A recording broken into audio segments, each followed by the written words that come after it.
আজকের আসলে এটাই সবচেয়ে বড় খবর যে আমরা ইন্টারন্যাশনাল রিলিজ আজকে করলাম। আপনাদেরকে একটা ইনফরমেশন দিই শুধু, সান ফ্রান্সিসকোতে একটা শো অনলাইনে ওপেন করা হয়েছিল এবং 57 মিনিটে সেটা হাউসফুল হয়ে গেছে। মানে এটা কি শুরু হয়েছে আমি তো কিছুই বুঝতেছি না।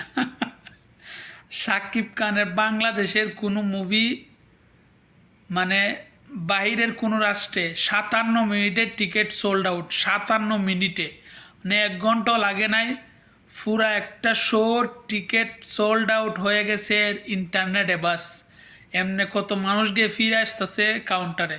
মানে এটা পুরা বাংলাদেশ হয়ে গেছে। এখন আমেরিকাতে আজকে সব জায়গায় চলতেছে, আমেরিকাতে চলতেছে, সব জায়গায় চলতেছে। আজকে প্রায় 100-র বেশি সিনেমা হলে বাংলাদেশের একটা মুভি তুফান চলতেছে। এটা একটা গর্বের বিষয়। আর আমার কাছে অবাক লাগতেছে যে 57 মিনিটে কিভাবে একটা মুভির টিকিট সোল্ড আউট হয়ে যায় বাহিরের কোনো রাষ্ট্রে। বাংলাদেশে হচ্ছে সমস্যা নাই, সাকিবের একটা ক্রেজ আছে হওয়ার কথাই।